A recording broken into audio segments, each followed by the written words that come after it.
Rama, supir pribadi Puput, terkejut saat mengetahui bahwa mereka adalah saudara kandung yang terpisah sejak bayi.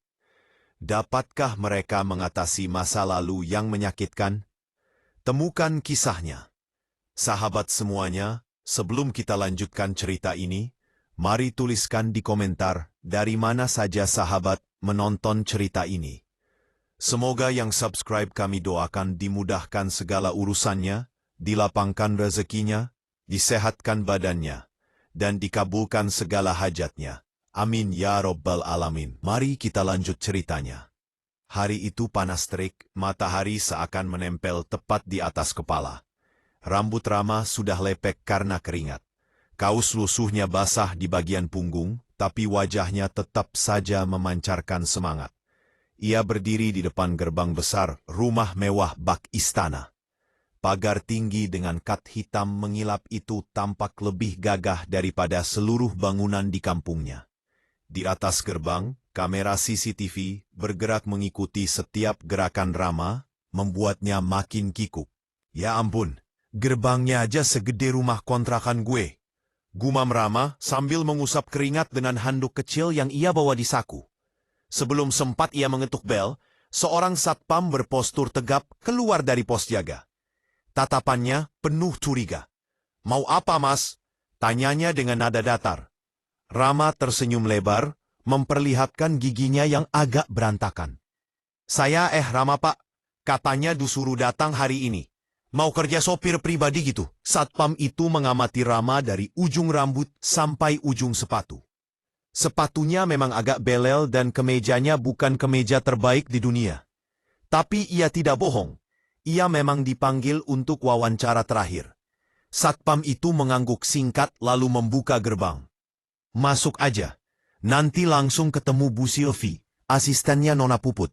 Begitu melangkah masuk, Rama hampir terlonjak. Halaman depan rumah itu lebih mirip lapangan bola mini.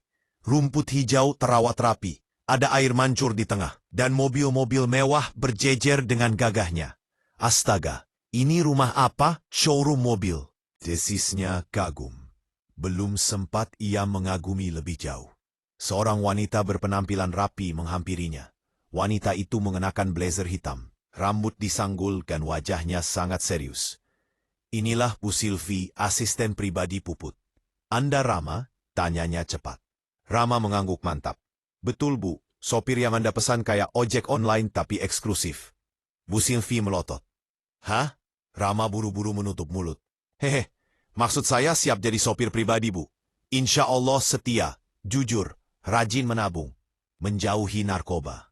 Bu Silvi menarik napas panjang, tampak menahan diri agar tidak tertawa. "Ikut saya, Nona sudah menunggu." Rama mengangguk sopan, meski jantungnya berdetak tak karuan. Ia sudah siap menghadapi majikan baru.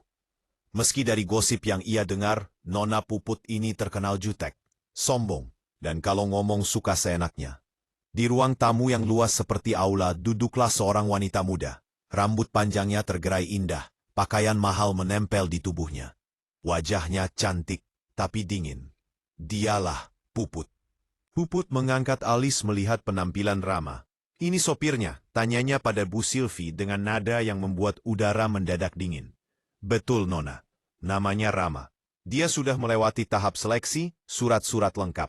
Rama maju selangkah, tersenyum lebar, mencoba ramah.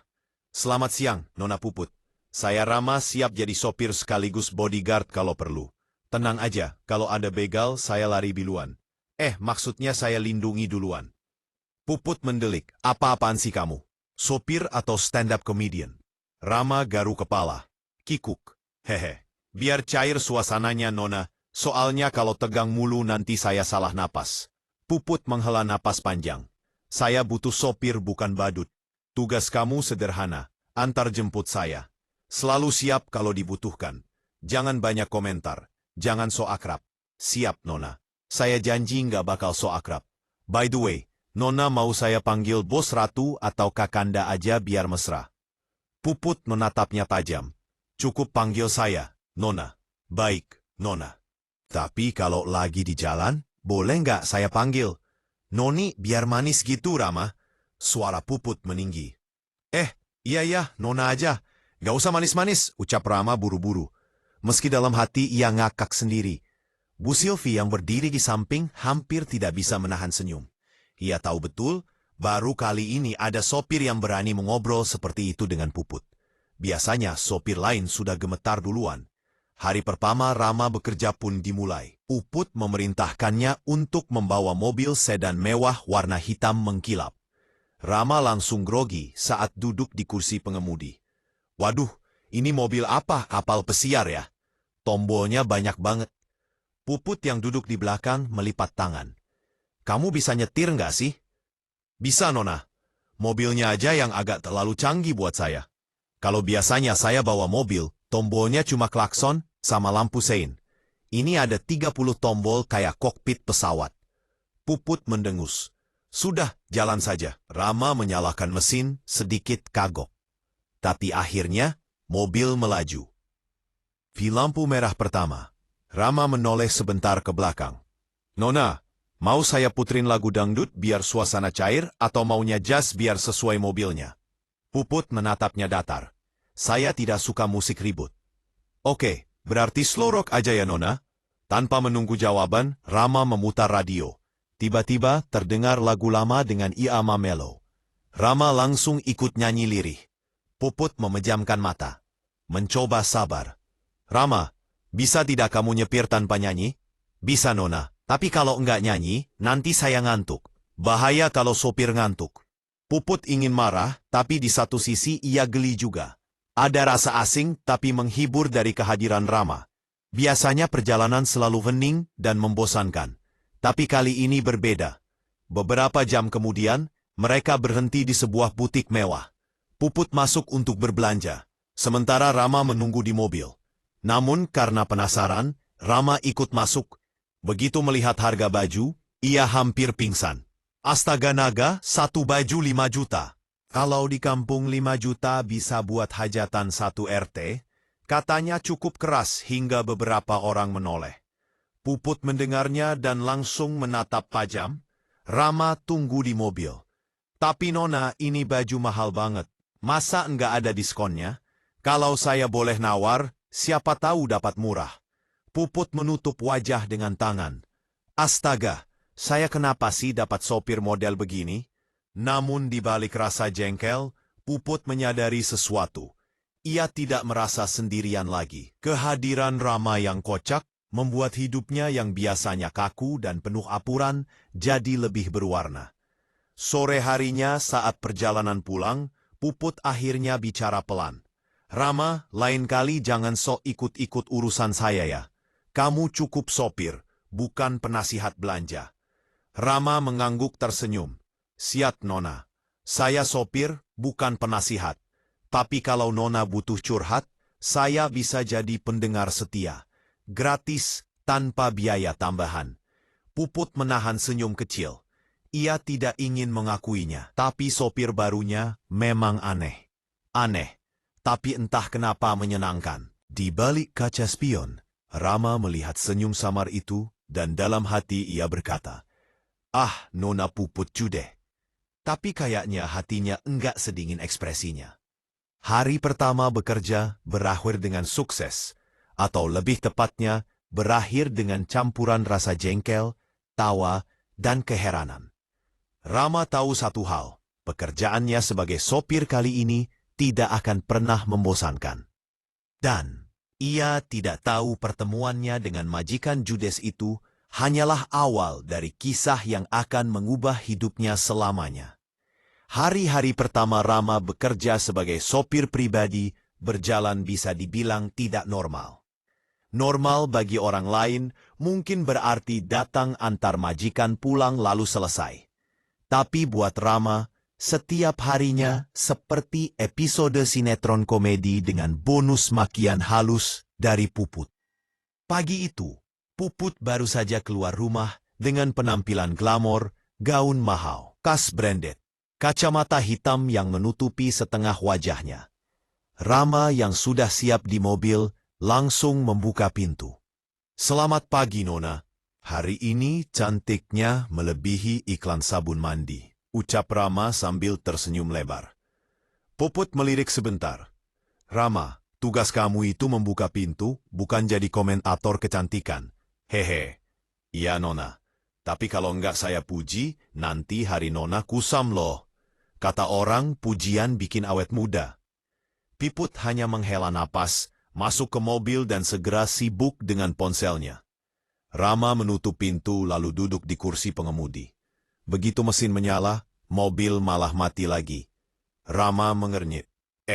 Ini mobilnya lagi PMS apa gimana ya? Puput mengangkat kepalanya dari ponsel. Apalagi sih? Nggak tahu, Nona.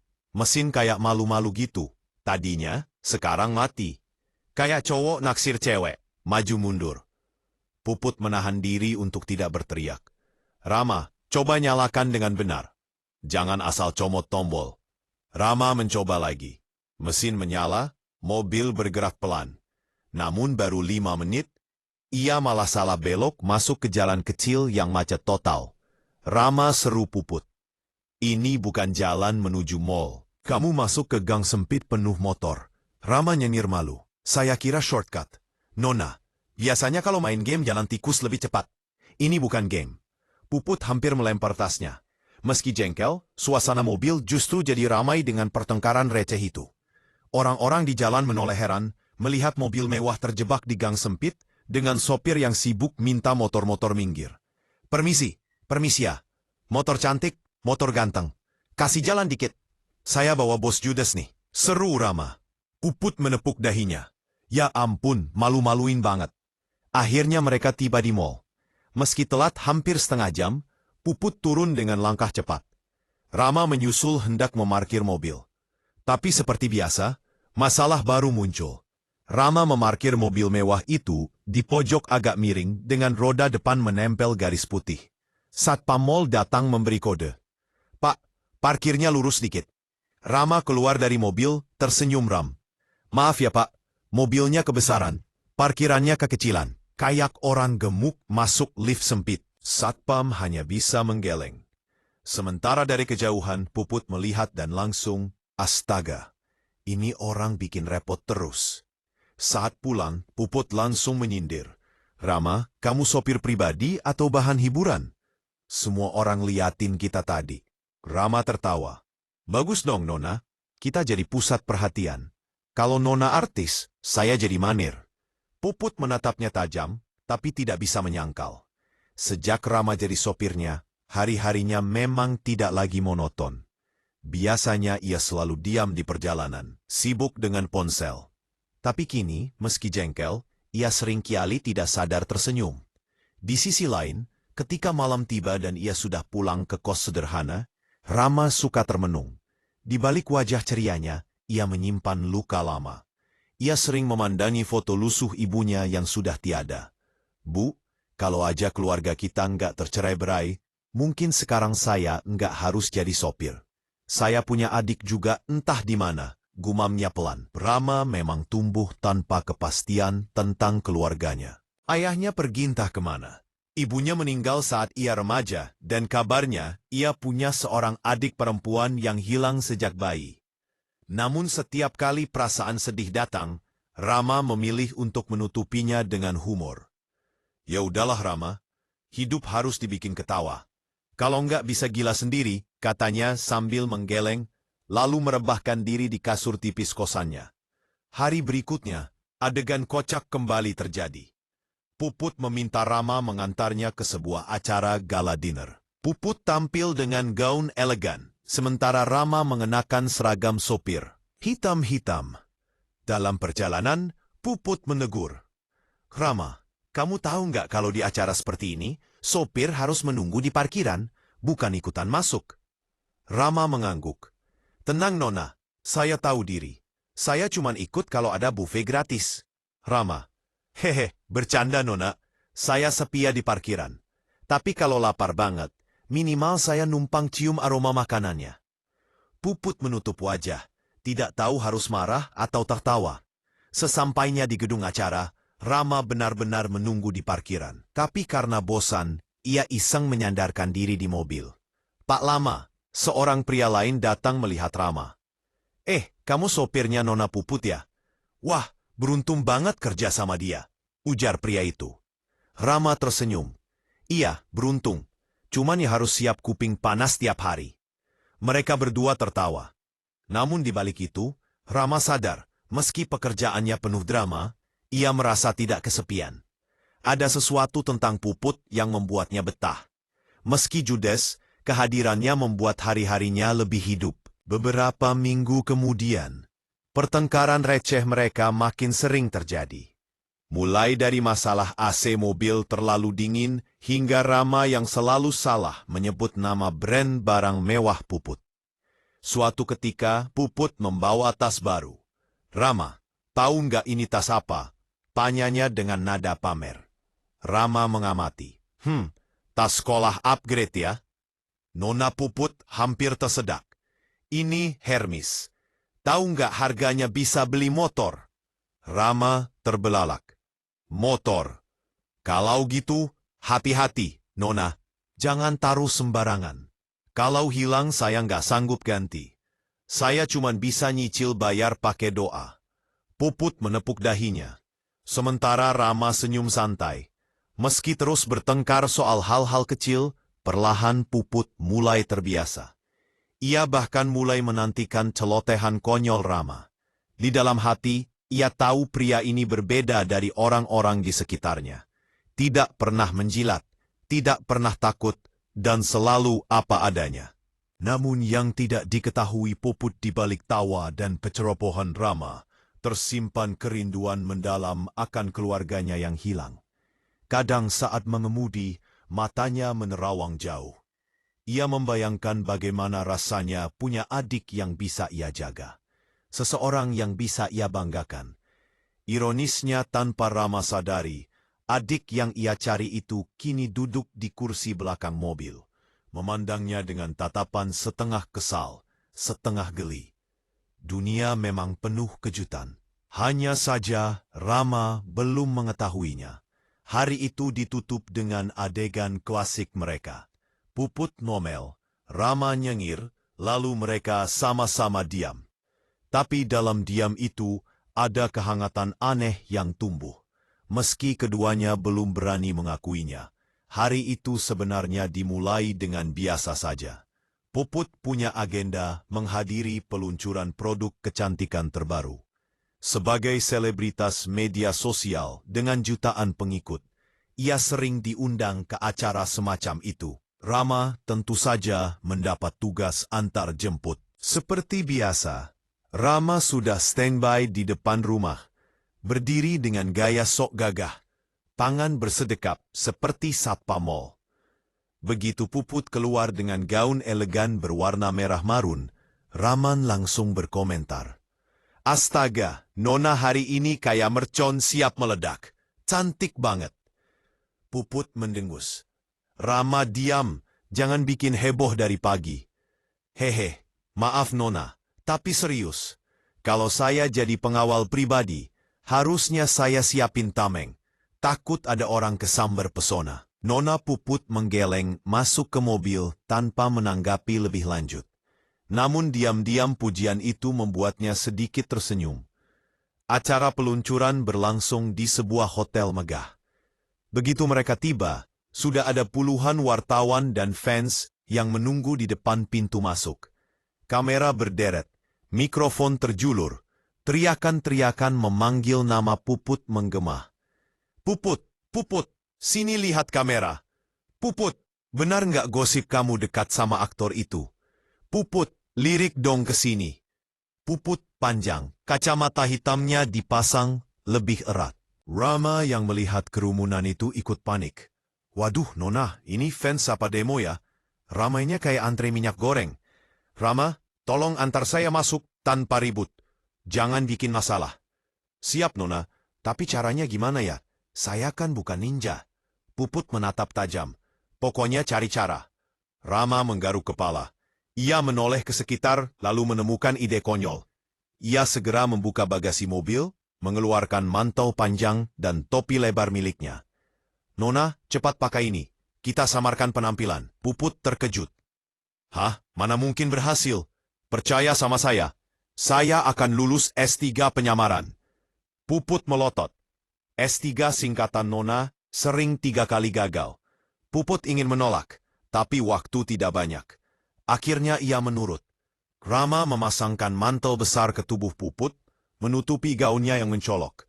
Rambut indahnya disembunyikan dalam topi lebar. Hasilnya bukannya terlihat elegan. Puput malah tampak seperti emak-emak baru pulang dari pasar. Astaga Rama, saya jadi mirip siapa ini?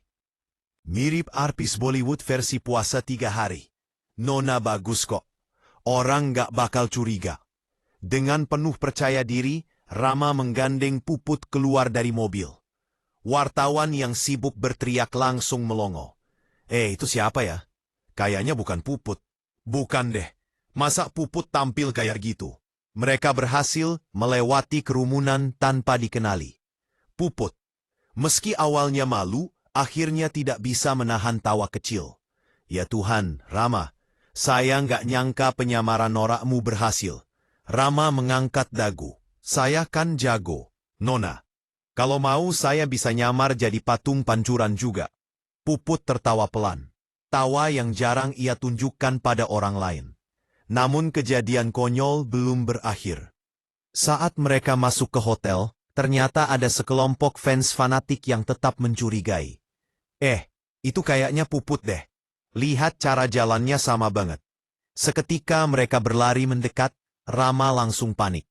Tanpa pikir panjang, ia menarik tangan Puput dan berlari menuju dapur hotel. Rama, kamu bawa saya kemana? Teriak Puput. Ke tempat yang aman. Nona, fans itu lebih seram dari polisi tidur. Mereka berlari melewati lorong sempit hingga masuk ke dapur penuh koki sibuk. Para koki melongo melihat mereka. Kalian siapa? Tanya seorang koki. Rama cepat-cepat menjawab. Kami peserta lomba masak. Puput hampir jatuh karena menahan tawa. Rama, apa-apaan sih? Tapi koki tidak sempat bertanya lebih lanjut karena kesibukan. Mereka dibiarkan lewat dan akhirnya berhasil masuk ke lift belakang yang langsung menuju ruang acara. Begitu pintu lift menutup, Puput terengah-engah menatap Rama. Kamu gila. Rama nyengir, tapi berhasilkan. Nona fans nggak ada yang nangkep. Puput tidak tahan lagi. Ia tertawa keras. Tawa itu tulus bukan sekadar basa-basi. Rama memandanginya sebentar, lalu ikut tertawa. Entah kenapa momen itu terasa hangat. Acara pun berjalan lancar. Puput tampil menawan di atas panggung, menjawab pertanyaan wartawan dengan anggun. Rama menunggu di belakang. Sesekali ikut mengintip. Ia merasa bangga.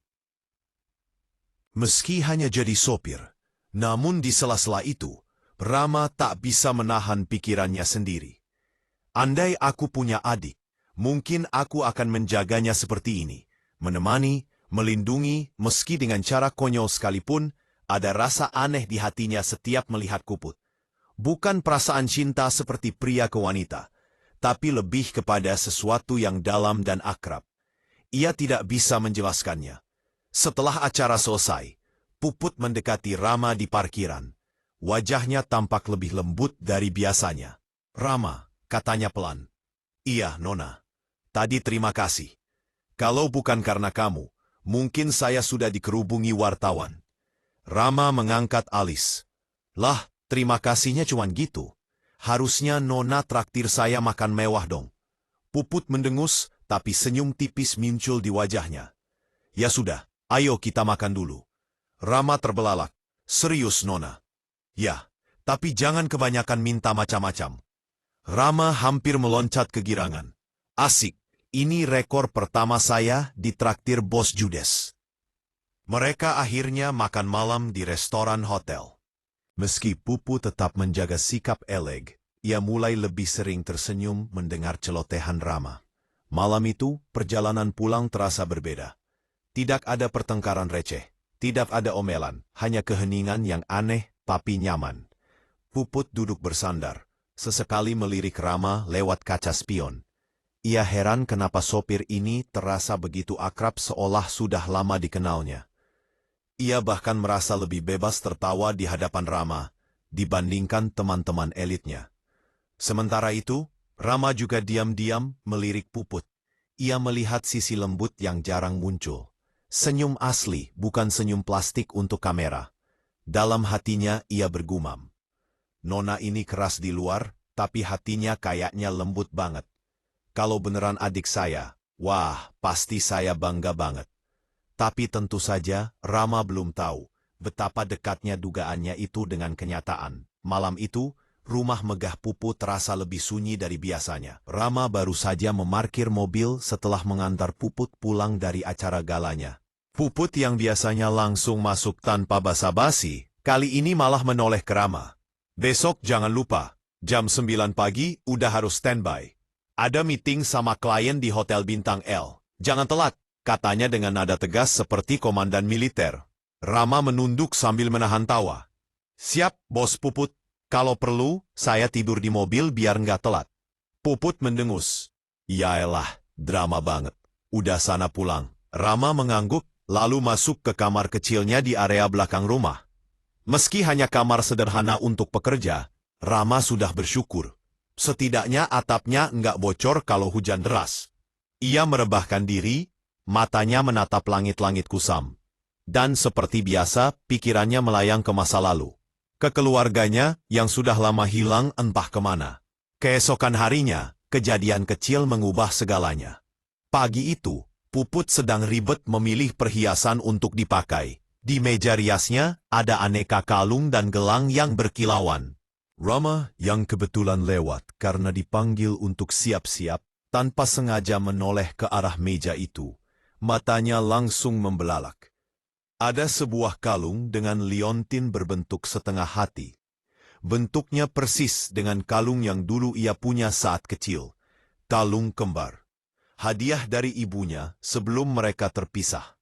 Rama seketika merasa dadanya sesak, kakinya seperti terpaku di tempat. Kamu ngapain bengong di situ? Suara Puput membuyarkan lamunannya. Rama tersentak. Enggak apa-apa Mbak Puput. Cuma kalung itu bagus ya.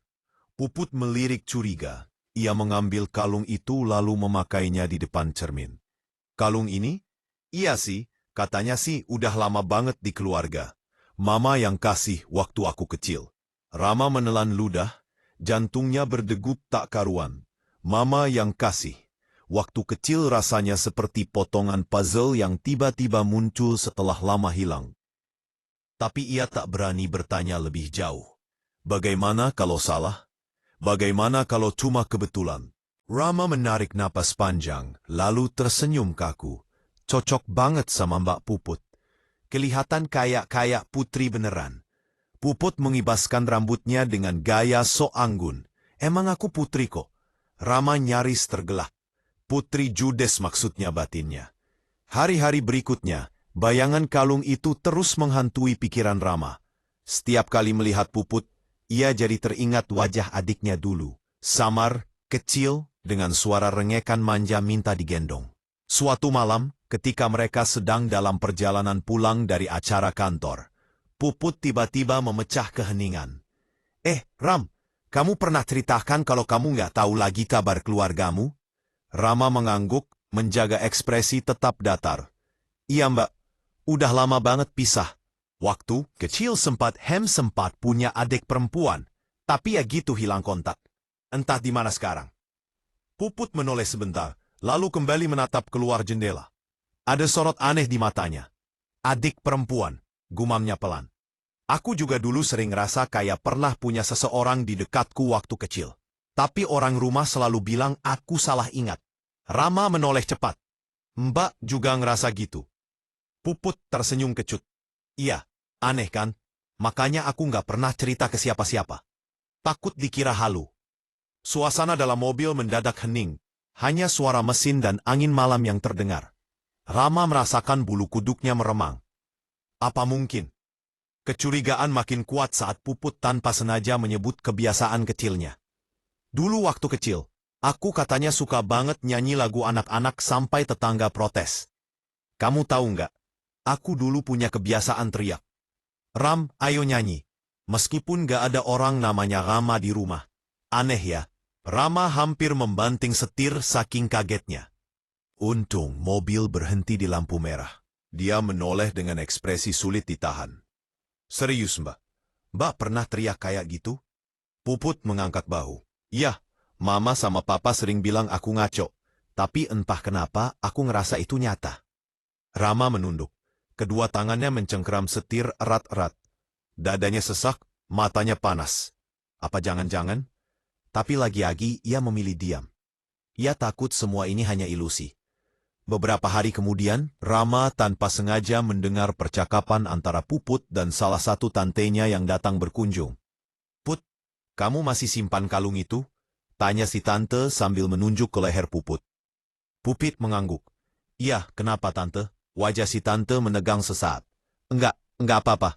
Cuma kalung itu punya cerita panjang. Rama yang sedang menuangkan teh hampir saja menumpahkan teko. Ia pura-pura sibuk, tapi telinganya dipasang lebar-lebar. Sayang, percakapan berhenti di situ karena Puput malah bercanda membelokkan topik.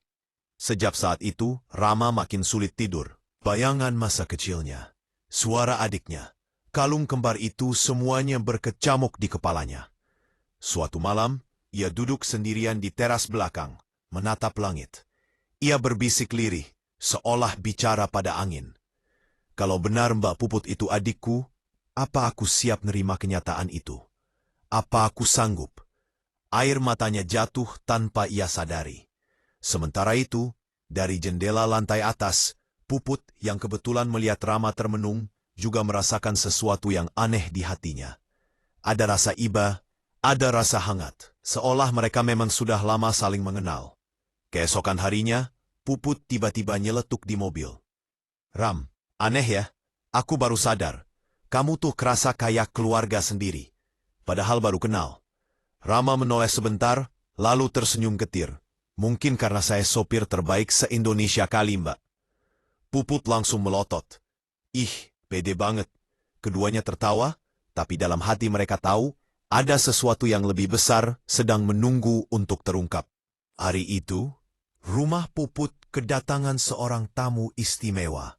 Seorang wanita tua yang dipanggil Bu Darmi, teman lama mendiang ibunya. Tubuhnya renta, jalannya pelan dengan tongkat, tapi senyum ramahnya masih terasa hangat. Aduh Put, kamu sudah besar sekali. Mirip sekali sama ibumu dulu, ucap Bu Darmi sambil menepuk-nepuk tangan Puput. Puput tersenyum sopan, walau dalam hati agak jengah. Iya Bu. Terima kasih sudah berkenan datang. Silakan duduk. Rama yang kebetulan sedang menuangkan teh berhenti sejenak. Ia menatap wajah wanita tua itu. Ada sesuatu yang terasa familiar. Entah kenapa, dadanya berdebar tanpa alasan. Rama, tolong ambilkan kue di dapur. Perintah Puput. Siap bos, sahut Rama. Lalu berlalu. Namun telinganya tetap pasang lebar-lebar. Percakapan dimulai dengan basa-basi, lalu masuk ke hal yang lebih serius. Put, Tante Darmi masih ingat betul masa kecilmu. Kamu tuh bukan anak tunggal, nak, ujar wanita itu. Tiba-tiba, Puput nyaris tersedak tehnya. Apa? Rama yang lagi pura-pura sibuk di dapur hampir menjatuhkan piring. Anak bukan tunggal. Bu Darmi menghela napas panjang. Kamu punya kakak laki-laki. Waktu kamu masih bayi, ada masalah besar di keluarga. Kalian akhirnya dipisahkan. Ruangan mendadak hening. Hanya terdengar detak jam dinding yang berdetak lambat. Seolah ikut menahan napas. Pupu terdiam, matanya membesar. Kakak laki-laki, maksudnya siapa? Di mana dia sekarang? Rama. Dari balik pintu, keringatnya bercucuran. Ya ampun, jangan-jangan. Saat itu juga Bu Darmi mengeluarkan sebuah map lusuh dari tasnya. Ini dokumen lama. Aku simpan karena aku tahu suatu saat kebenaran harus terungkap. Puput dengan tangan gemetar membuka map itu. Ada akta kelahiran, surat rumah sakit. Bahkan foto lama seorang bayi laki-laki digendong ibu yang sama dengan ibunya. Matanya terpaku pada satu nama, Rama Prasetyo. Puput menoleh perlahan dan seakan waktu berhenti ketika pandangannya bertemu dengan Rama yang berdiri kaku di ambang pintu. Rama. Suara Puput bergetar. Ini kamu. Rama melangkah pelan. Wajahnya pucat. Aku juga punya dokumen lama itu, Mbak. Tapi aku nggak pernah berani percaya sampai lihat kalungmu. Dan sekarang ini, Puput menjatuhkan map itu ke meja. Napasnya memburu. Jadi selama ini, sopir pribadiku adalah kakakku sendiri. Rama terdiam. Ingin tertawa. Ingin menangis, semuanya bercampur jadi satu. Astaga. Jadi aku tiap hari ngomel-ngomel ke kakakku sendiri. Ngelabrak, nyuruh-nyuruh, suruh beliin boba malam-malam. Puput menepuk jidatnya sendiri. Setengah malu, setengah syok. Rama menggaruk kepala. Ya, mau gimana lagi? Aku kan sopir. Tugasnya nurut. Meski kadang pengen bantah. Suasana tegang mendadak absurd. Tapi kemudian rasa emosional menyeruak. Puput menatap Rama dengan mata berkaca-kaca. Kamu kemana aja selama ini? Kenapa kita bisa pisah? Kenapa aku nggak pernah tahu aku punya kakak? Rama menarik napas panjang. Aku juga nggak tahu, Mbak. Yang aku ingat waktu kecil kita sempat bareng. Lalu, tiba-tiba aku diasuh sama keluarga lain. Dari situ, semua kabar hilang. Bu Darmi menunduk, suaranya pelan. Itu semua karena masalah keluarga besar. Waktu itu orang tua kalian takut aib keluarga terbongkar. Jadi mereka sengaja memisahkan kalian supaya reputasi tetap terjaga. Puput menoleh cepat. Wajahnya merah padam. Apa? Jadi selama ini aku hidup nyaman di rumah besar, pakai baju mahal, makan enak, sementara kakakku harus berjuang sendirian. Semua karena reputasi.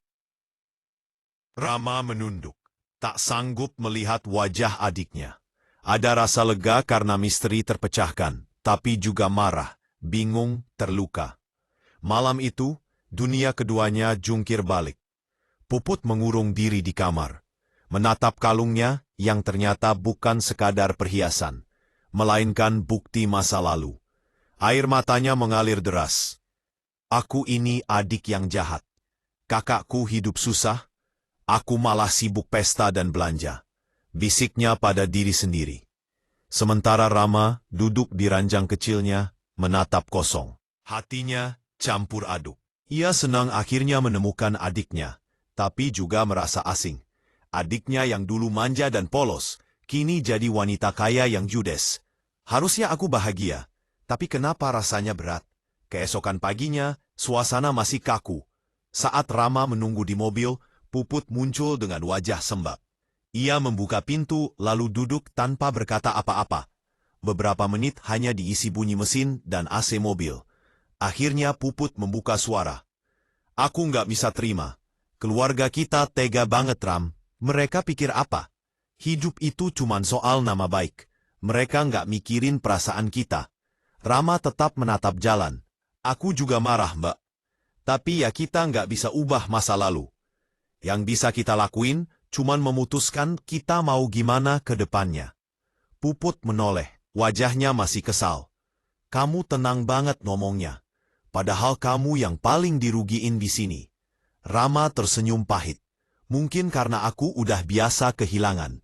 Jadi, waktu dapat sesuatu lagi, meskipun sakit, aku belajar buat nerima. Kalimat itu membuat Puput terdiam. Hari-hari berikutnya jadi aneh.